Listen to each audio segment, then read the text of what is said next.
Bien, ahora vamos a hablar un poco sobre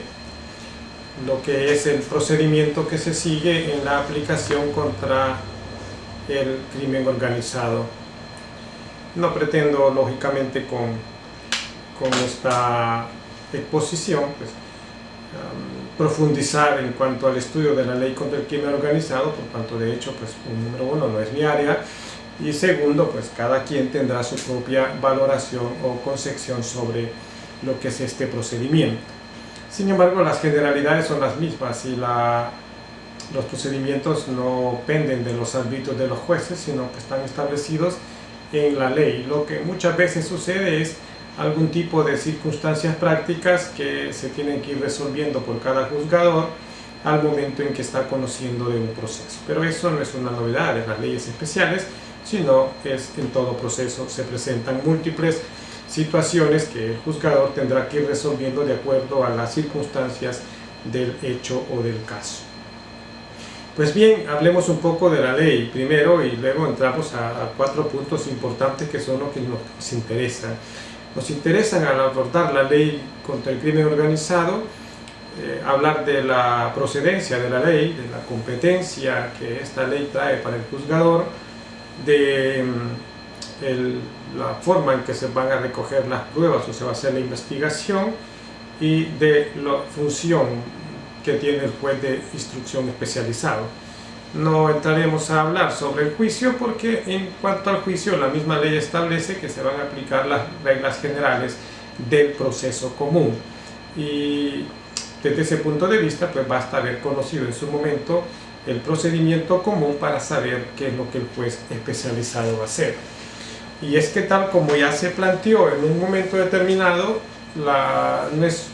grandes las diferencias que existen entre el procedimiento especial que se sigue en base a esta ley y los procesos penales comunes. Lo que hay es una regla de competencia tanto material como territorial diferente. Desde ese punto de vista, entonces, lo primero es saber que en un primer momento la ley contra la violencia, la ley especial contra el crimen organizado tuvo como sus enemigos o aquellos que consideraban que se trata de una ley o se trataba de una ley de carácter inconstitucional y atacaron el principio de igualdad, el principio del juez natural, porque se consideró que se estaba violentando el artículo 190 de la Constitución, el artículo 3 de la misma Constitución y otra serie de normas. Pues esa duda o esa molestia que generó la ley en un primer momento fue dilucidada por la Sala de lo Constitucional en innumerables decisiones que adoptó. Y estableció la Sala que no había inconstitucionalidad, porque la Sala dijo que para poder conocer la ley, lógicamente era importante que para tener claridad sobre su validez se hiciera a la luz del artículo 15 y 172 de la Constitución, que establecen la facultad única y exclusiva del órgano judicial para poder administrar justicia. De ahí entonces, dice la Sala, nace la constitucionalidad o no de la norma. Y la Sala, cuando hace alusión a la legalidad o no de la ley, menciona que esta tiene o debe de ser vista desde 2 dimensiones. Precisamente la Sala hace referencia en muchas sentencias, dentro de ellas la sentencia 73/2003. Esas sentencias a las que hago referencia, entre algunas, podemos mencionar la sentencia de inconstitucionalidad que está registrada bajo la referencia 6/2009 o incluso la que podemos ver como 46/2003. Estas son algunas de las sentencias donde la Sala estableció que no había inconstitucionalidad. Y dijo la Sala que el artículo 15 y 172 debe de ser interpretado por cualquier conocedor del derecho bajo dimensiones o bajo dos dimensiones. La primera es la que establece la nominación o nombramiento de un juez, y que ese juez debe ser una persona nombrada por la ley antes del hecho. ¿Qué quiere decir esto? Que a nadie se le iba a juzgar por un hecho que estuviese o que hubiese sido cometido antes de la ley, ni por un juez que no estuviese nombrado previamente por la misma ley. Pero a todos aquellos que cometieran un ilícito cuando ya la ley estuviera vigente, se les iba a aplicar esa ley y se les iba a aplicar por un juez que previamente fue nombrado. Entonces, la primera dimensión a determinar desde la sala es que haya un juez natural nombrado, y ese requisito para la sala pues se cumple o se ha cumplido con la ley especial, porque determina que esa ley iba a ser aplicada por un juez especial. Pero también dice la sala que cuando hablamos de un juez natural y del nombramiento o de la designación de un juez, ya se tienen las reglas para poder determinar si este juez es un juez correctamente nombrado, válidamente aceptable para la aplicación de una ley. Y dice la sala que las únicas características o condiciones que se deben de exigir para que ese juez tenga validez y aceptación son las que ya conocemos nosotros, como son la independencia judicial como principal regla a respetar, la imparcialidad y la idoneidad. Y esos son términos que de alguna manera ya conocemos la mayoría. Independencia implica que se va a someter a resolver por términos estrictamente o criterios estrictamente jurídicos. No va un juez a resolver por influencias externas ni por influencias internas, sino puramente por criterios de carácter jurídico, es decir, lo que la ley establezca y lo que la ley no haya establecido, pero que la jurisprudencia de alguna manera ya haya abordado. El otro elemento a tomar en consideración para determinar si un juez es o no válido y aceptable para que aplique justicia en un determinado área del derecho es la imparcialidad. Es decir, que al juez no le interesa otra cosa que no sea la aplicación correcta de la ley al hecho. No tiene ningún tipo de interés en, ese es el deber ser del juez, por supuesto, es que su única fuente de aplicación sea la ley. Y cuando hablamos de la ley, estamos hablando en primer momento de la Constitución y luego de la normativa secundaria especial que está aplicando. Entonces, no hay de qué preocuparse si se considera que la Constitución establece los límites de actuación de todo juzgador, porque primero se debe a la Constitución. Y si dentro de esa ley hubiese alguna norma que se puede considerar violatoria de algún derecho constitucional, será este juez quien va a determinar la no aplicación de esa ley, porque cuando hablamos de la aplicación correcta de la ley, no implica la inaplicación también cuando la ley sea de manera contradictoria a la Constitución. Eso es aplicación correcta. Aplicación correcta implica que yo aplique la norma vigente porque esa norma está conforme a la Constitución, o que yo la inaplique porque esa norma es contraria a la Constitución, lo que conocemos como famoso control difuso de la Constitución o también control de convencionalidad. Y el tercer requisito para poder considerar a un juez como válido o aceptable para la aplicabilidad de una ley especial es la idoneidad, que no es otra cosa más que la capacidad o actitud que tiene una persona o un juez para aplicar una norma. También así lo ha sostenido la sala en su sentencia con referencia 46-2003, que es de inconstitucionalidad y que consideró que la ley era constitucional. Entonces, la primera dimensión hace referencia al nombramiento del juez. a que este juez esté previamente nombrado y que únicamente se le va a exigir como requisitos que sea independiente, que sea imparcial y que tenga idoneidad para el cargo. Y ya sabemos que esa idoneidad pues es el filtro al que se deben someter los jueces para su nombramiento en la Corte Suprema de Justicia.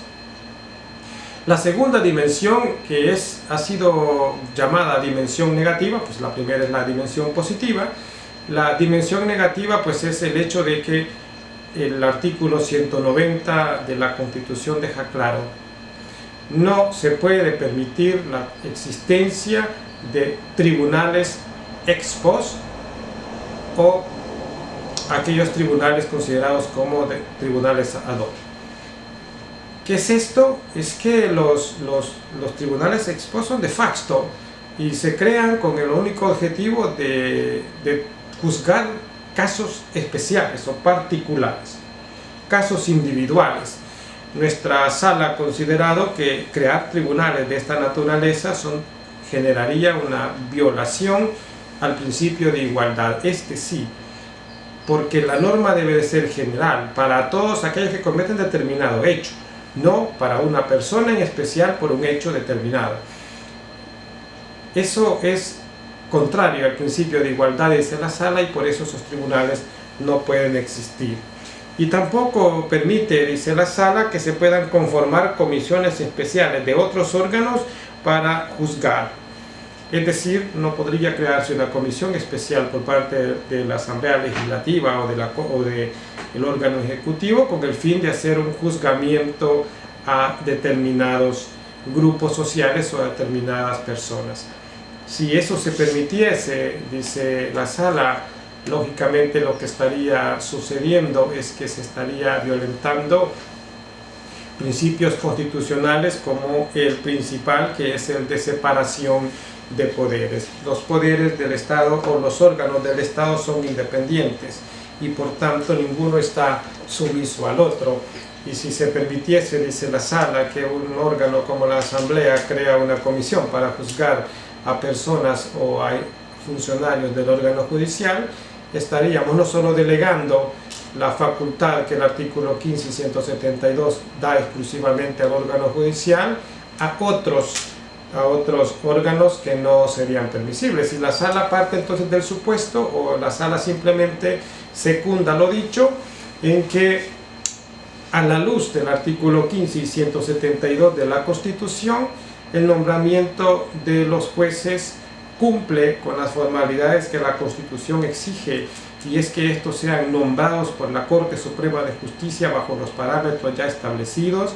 y que estos también no vayan a ser tribunales de facto o tribunales especiales para el juzgamiento de una persona determinada en hechos que son de carácter general. Entonces, la sala fundamenta en que la competencia de los tribunales especializados es constitucional en razón que es un procedimiento especial que cumple con las formalidades de un nombramiento de un juez natural previo. La sala también hace mucha referencia a que no es la única ley especial, por cuanto cada grupo vulnerable puede contar con una ley especial, como la ley contra la violencia intrafamiliar, la ley, actualmente tenemos también la ley que pretende evitar que se continúen realizando hechos de violencia, como es la ley especial para prevenir hechos de violencia. De ahí entonces que la sala tiene su razón al establecer que las normas las debe establecer la Asamblea Legislativa, porque esa es la regla, pero que los procedimientos se respetan conforme lo establece la Constitución, y que lo que se hace ahí es regular un procedimiento especial en razón de que en la situación social imperante era necesaria o sigue siendo necesaria, por cuanto había mucha delincuencia, y en su momento veremos que la sala justifica la existencia de la ley. Paso ahora a la parte más importante de esta ponencia. Pues de hecho no era la idea venir a justificar la sala, es algo que cada juzgador deberá de establecer. Pero lo que interesa es la procedencia de la ley. Si establecimos nosotros que la ley es de carácter constitucional porque la Sala lo ha determinado de esa manera y que no hay violación al principio de igualdad ni hay violación al principio del juez natural, pues entonces debemos de considerar que esta ley, su procedencia, pues necesariamente es de carácter constitucional. No puede haber una ley sin que la Constitución lo permita, y así es como la Sala lo ha dicho en estas sentencias a las que yo he hecho referencia para poner algunos ejemplos. Pero lo que sí está claro es que la ley obedeció en aquel momento y sigue teniendo hasta cierta medida su justificación, es que ella obedeció a una exigencia social. No hay normativa de carácter punitiva que no obedezca a una exigencia social, amparada por supuesto por la Constitución, porque permite la aplicación de procedimientos especiales para grupos vulnerables o para situaciones o circunstancias que así lo requieran. Y así se expresó la Sala, y lo diré de manera un poquito textual. La Sala, cuando hace referencia en las sentencias 6/2009 y 46/2003, dice: esta Sala está consciente que en los últimos años se ha producido un serio agravamiento en el ámbito de la criminalidad, y no solo en el país, sino, dice, además en la región. Y dice la Sala que frente a las actividades clásicas que de forma individual realizan los individuos, se observa un progresivo desarrollo de la criminalidad de carácter colectiva, y que esta es organizada, representando un peligro para la seguridad de los derechos de la población. Esa es la primera parte, o una de las tantas justificaciones que la Sala utiliza. Alta criminalidad, realización de hechos de manera organizada y no de forma individual, y existencia de un peligro latente a la seguridad de todos los ciudadanos. Eso justifica, dice la Sala, la creación de una ley especial. Y aclara la Sala en otros apartados de la misma resolución, que cuando los grupos organizados irrespetan a un Estado a través de sus actos, y además cuando esos grupos organizados están empezando a ejercer toma de decisiones, implica que también ellos están en la disponibilidad de aplicar sanciones, que son funciones exclusivas del Estado. Requiere, dice la Sala, que se establezcan leyes que vengan a poner un orden a ese desorden social que se está generando. Y por eso la Sala, en la misma resolución, hace alusión a que estas organizaciones están compuestas de grupos de personas que se encuentran en condiciones de actuar, dice, en los ámbitos políticos, institucionales y económicos de todo el país. Y dice la Sala que ese poder llega inclusive a condicionar negativamente a sectores de toda la vida productiva. Todo esto, concluye diciendo la Sala, permite o ha dado lugar a lo denominado crimen organizado. Y es un crimen organizado que se está globalizando, dice, porque no solamente es a nivel interno, sino además es interno. Tenemos un crimen organizado interno, establece la Sala, pero además se está haciendo asociaciones criminales de carácter internacional que vuelven necesario buscar legislaciones que pongan paro a ese fenómeno social. Entonces la Sala está justificando, ante el alto índice de criminalidad, la necesidad de la creación de una ley especial, que es lo que al final vino a ser esta ley. Entonces, ¿de dónde procede? Procede de la Constitución, procede del clamor social, procede de la necesidad de evitar el crecimiento del crimen organizado y de un fenómeno social que a la larga se le volverá difícil al Estado de concluir. Entonces, esta norma o esta ley será aplicada exclusivamente al crimen organizado. Tal vez era necesario hablar un poquito de la ley anterior, porque la ley fue reformada, pero sería innecesario por cuanto actualmente la ley solo es aplicable a delitos contra el crimen organizado y ya no son considerados los delitos complejos. Por ello nos vamos a remitir exclusivamente a los delitos cometidos como parte del crimen organizado. Bien, pues si ya se establece de dónde procede la norma, pues entonces ahora hay que establecer cuál es la competencia de los jueces especializados. ¿Y qué vamos a entender por competencia? Pues aquella delimitación que se hace de la zona, no solo de conocimiento o intervención del juez, sino además del ámbito donde va a ejercer esa jurisdicción, es decir, el espacio.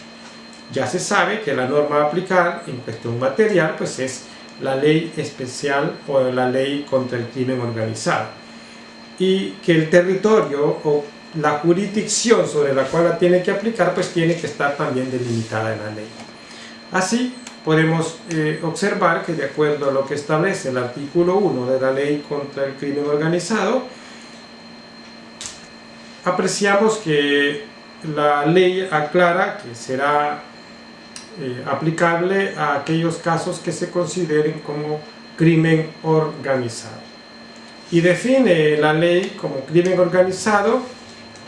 aquella forma de delincuencia que se caracteriza por provenir de un grupo estructurado de 3 o más personas que existan durante cierto tiempo y que actúen concertadamente con el propósito de cometer uno o más delitos graves, con miras a obtener directa o indirectamente un beneficio económico u otro beneficio. De ahí es que debemos de partir para poder establecer la competencia del juez especializado. Primero, que el delito debe provenir del crimen organizado. A veces nos preguntamos qué se necesita para que un juez sea competente. Para que un juez sea competente se requiere que el delito provenga del crimen organizado. Pero para que se establezca que esto proviene del crimen organizado, se requiere que se analicen sus elementos. Entonces, la característica es que debe de provenir del crimen organizado, es decir, el delito es nacido del crimen organizado. No implica que porque una persona pertenezca al crimen organizado y cometa un delito, el hecho será producto del crimen organizado. Tenemos que ir mucho más allá de la simple apreciación del hecho inicial. Porque una persona que pertenezca al crimen organizado puede cometer un delito grave y no ser este delito producto de una planificación por parte de todos los miembros que integran una organización de esta naturaleza, sino un acto independiente del sujeto que pertenece a ese grupo pero que actúa de manera independiente. Ese no es un delito de conocimiento del tribunal especializado, sino que para que se haga el conocimiento del tribunal especializado, ese hecho, ese resultado final considerado grave, debe de ser producto de la organización del crimen organizado. Entonces la característica, repito, es que el hecho debe de ser producto del crimen organizado. Pero para que se considere crimen organizado se ocupan elementos que de alguna manera dieron algún tipo de problemas al inicio de aplicación de la ley, porque la norma establece 3, y es que sea un grupo de 2 o más personas. La norma también establece que estos existan durante cierto tiempo, y 3, que actúen concertadamente con el propósito de cometer uno o más delitos. Un cuarto elemento al que hace referencia la norma es que el actuar sea con interés de obtener un beneficio económico u otro tipo de beneficio. Recordemos que el crimen organizado no necesariamente busca muchas veces como objeto simplemente lesionar un bien jurídico. La lesión a ese bien jurídico a veces es necesario para los fines que ellos tienen hacia los cuales van encaminados. Entonces, el objetivo es que no sea producto nada más de lesionar el bien jurídico, sino otro tipo de beneficios. Pues bien, esos mismos elementos son los que la Sala de lo Penal en su jurisprudencia ha retomado, porque así está establecido en la ley, posiblemente con algunas pequeñas explicaciones para efecto de entenderlo, porque también son los mismos elementos que de alguna manera la Corte Internacional de Derechos Humanos ha contemplado como elementos para considerar el crimen organizado transnacional, especialmente en casos de delitos en contra de niñas o en contra de la trata de personas. Pero estos 4 elementos que la norma establece y que la Sala ha ratificado son los que conocemos como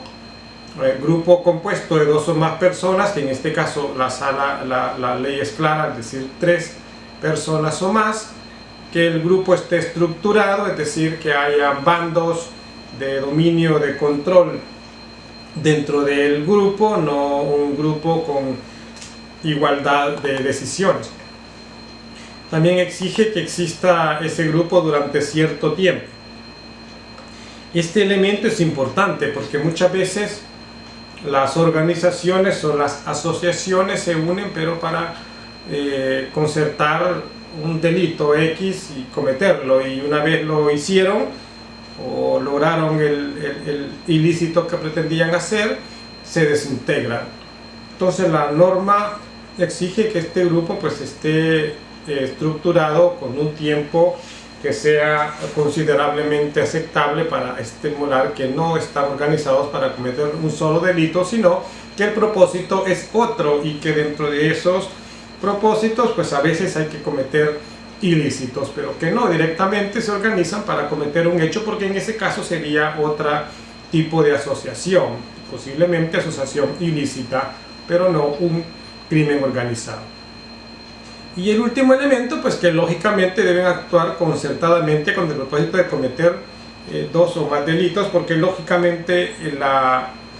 organización debe de planificar bien el hecho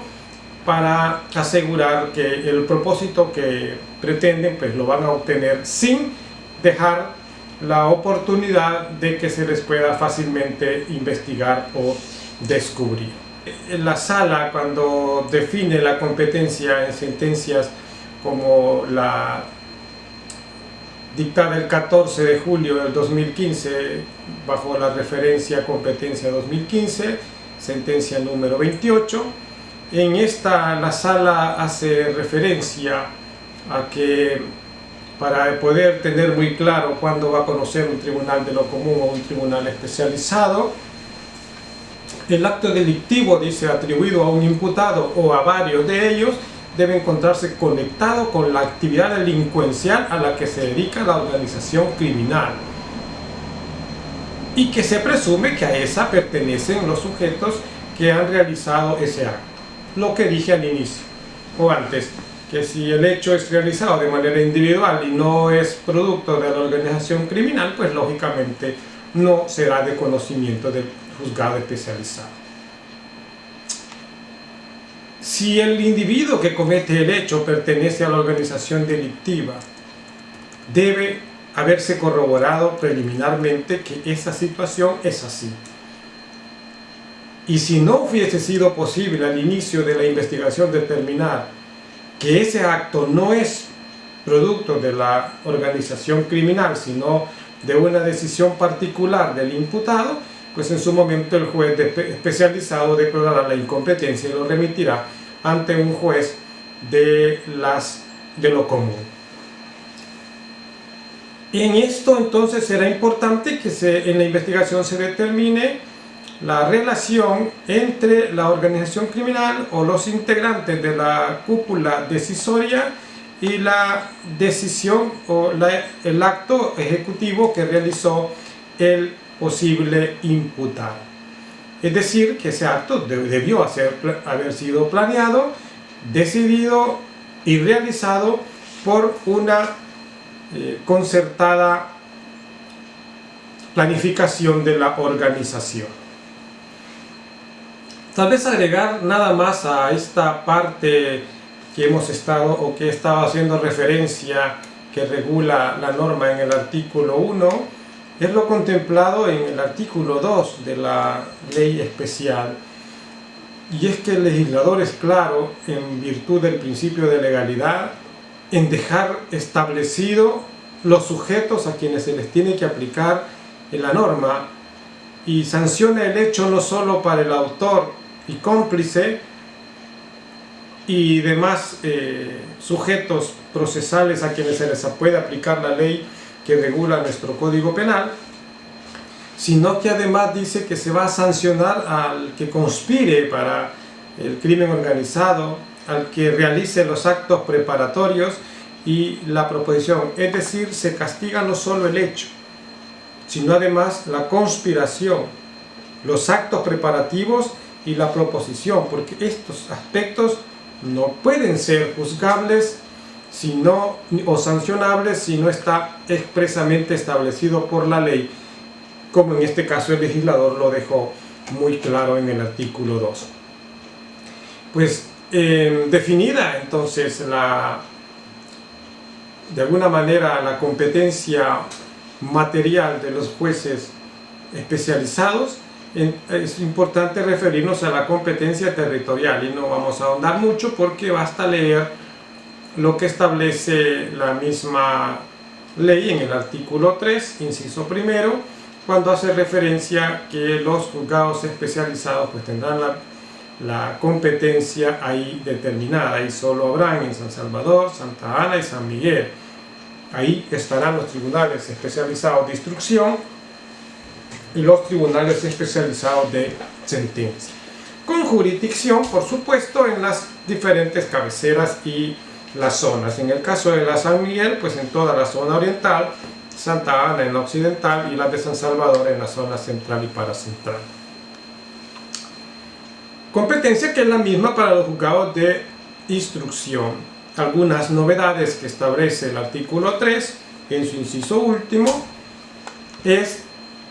que los juzgados especializados pues podrán ser unipersonales o pluripersonales, lo que implica que puede tener un juez o pueden tener dos o más jueces según la necesidad y la carga de trabajo que pudiesen estos tener, lo cual pues tampoco es una novedad para el derecho nuestro, porque ya hay otras áreas del derecho en las cuales los tribunales son pluripersonales. Ahora, importante también no dejar de mencionar que en la jurisprudencia, en la sentencia de inconstitucionalidad del número 6 del 2009 y 46 del 2003, a la que ya hice referencia, justifican la necesidad de la existencia de la función jurisdiccional de esta naturaleza, y también justifican que esto es producto de la misma exigencia de la Constitución, que se debe de nombrar a un juez natural con competencia en jurisdicción territorial. Igual en este ámbito o en la competencia territorial, pues lógicamente se debe respetar el principio de igualdad, lo que significa que a todos se les va a aplicar la ley por igual, de acuerdo al lugar donde hayan cometido el hecho, y que es parte del ámbito de aplicación de la ley de carácter espacial o territorial. En cuanto a la prueba, el proceso especial o este proceso que se sigue en los tribunales especializados cumple con las mismas formalidades del proceso penal común y tiene algunas como TIC especiales para que no haya como una discusión o alguna duda sobre las facultades que se le otorgan al juez de instrucción y a la fiscalía como garante de la investigación.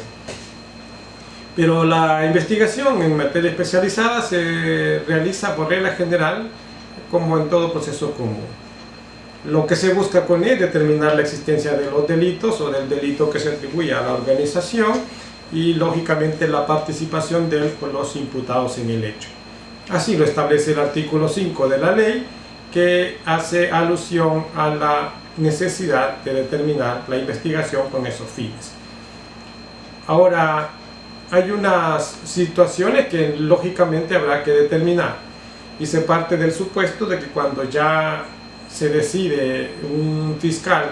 promover un proceso en el área especializada,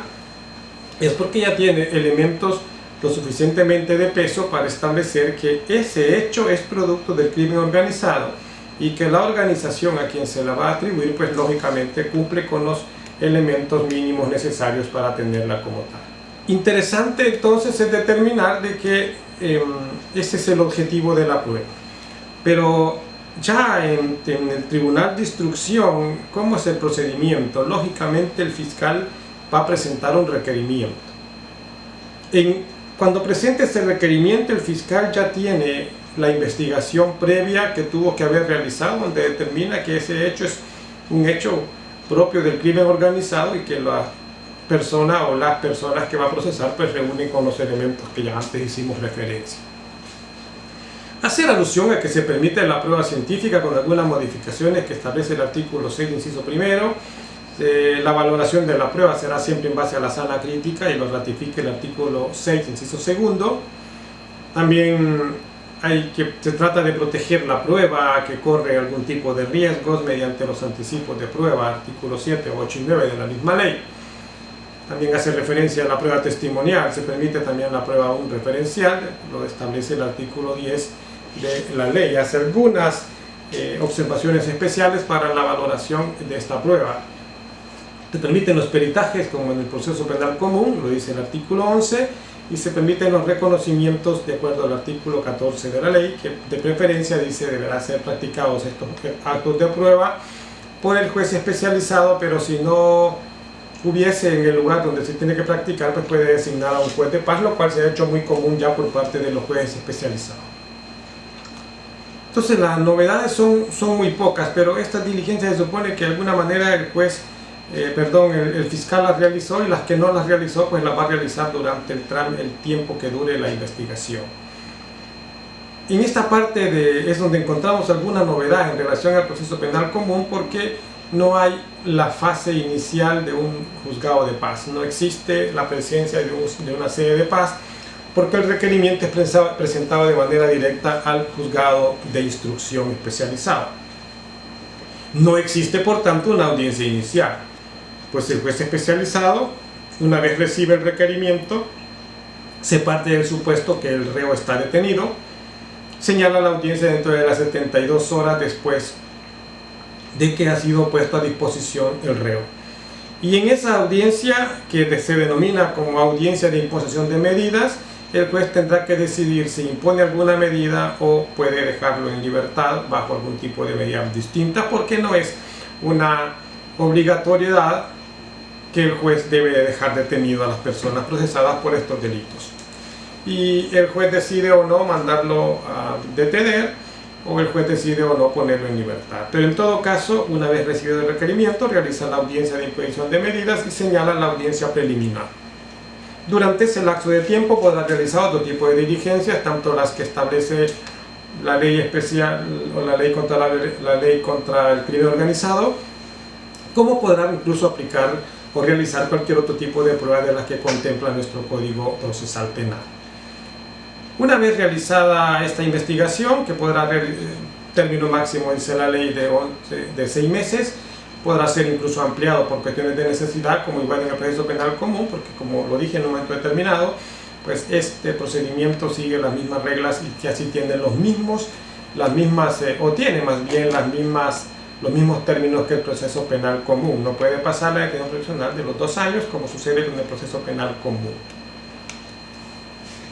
Ahora, ¿cómo se va a actuar durante la etapa de la investigación, tanto antes de presentar el requerimiento como después de presentar el requerimiento durante la etapa de instrucción? Simplemente no hay un cambio sustancial, porque de acuerdo al artículo 193 de la Constitución, la facultad de investigar el delito y de accionar por el delito es del fiscal general de la República, y eso no será modificable por ninguna ley secundaria, y sigue manteniéndose como tal. Ahora, en la ley especial, en la ley contra el crimen organizado, en el artículo 4, se establece y se ratifica que corresponde al fiscal de la República realizar la investigación y determinar la procedencia inicial de quién va a ser el que debe conocer sobre estos delitos. Y en esta parte también un pequeño paréntesis, porque algunas veces se ha sostenido de que quien decide a qué tribunal deberá conocer es el fiscal, por esta norma que establece que también es el que en un primer momento pues deberá determinar a conocimiento de qué tribunal se deberá poner el caso. Sin embargo, nadie debe desconocer que el fiscal en su momento podrá decidir enviarlo no a un tribunal especializado, pero que será el juez quien lo primero que tiene que determinar al recibir el caso es la competencia sobre el caso. Si es o no competente, y si considera que no lo es, de oficio podrá decretarlo en su momento una vez haya resuelto sobre la detención o no del imputado, porque es un requisito de ley conocer. Pero en todo caso no es tan así seriamente o tan cierto de que sea el fiscal quien va a decidir qué tribunal va a conocer. Sí, lo va a hacer inicialmente para efecto de saber que debe de accionar, pero quien va a decidir o no sobre la competencia del caso pues será el juez que va a conocer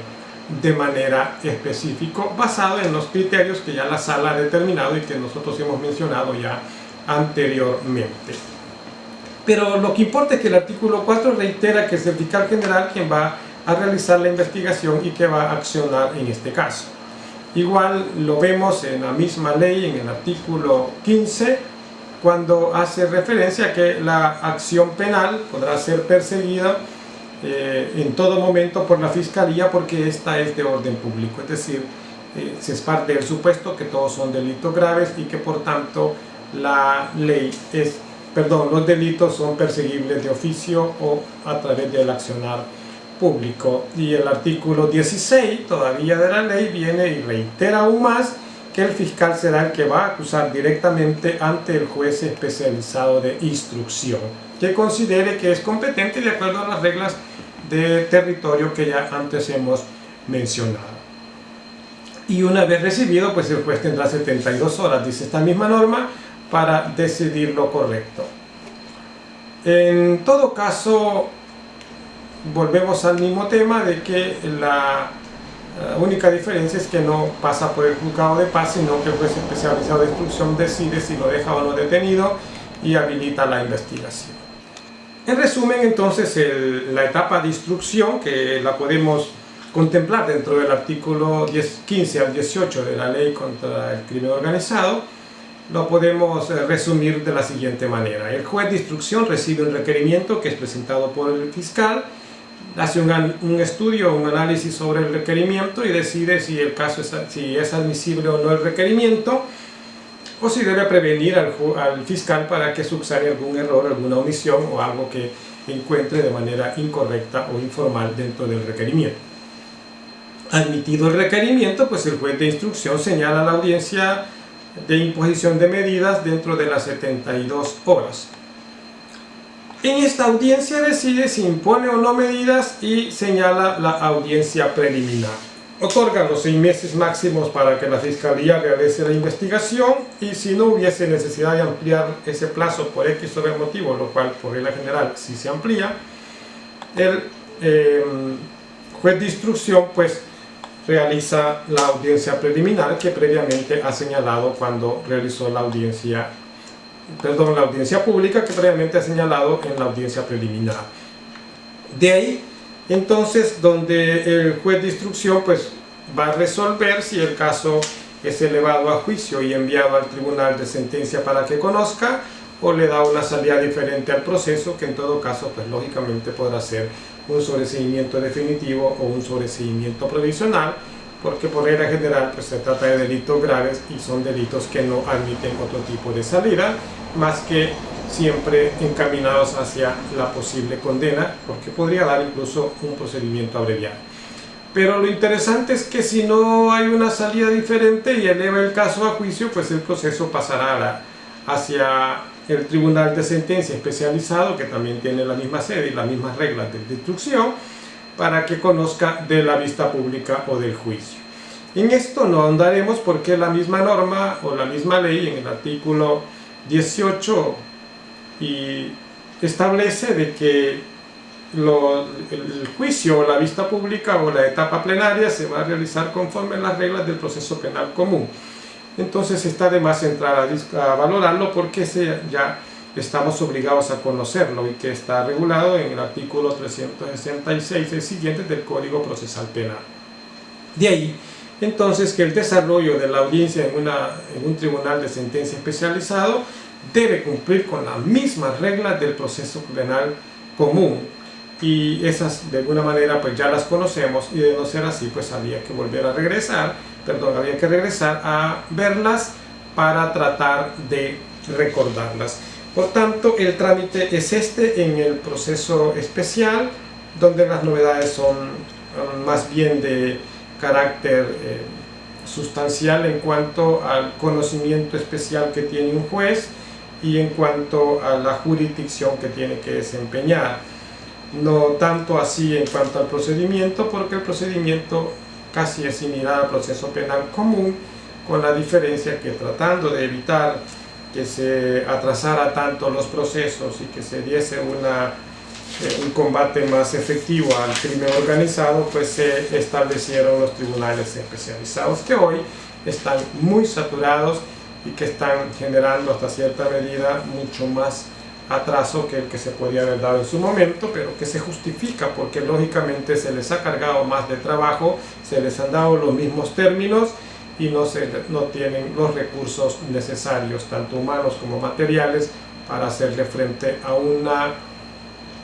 situación social tan grave como es el crimen organizado.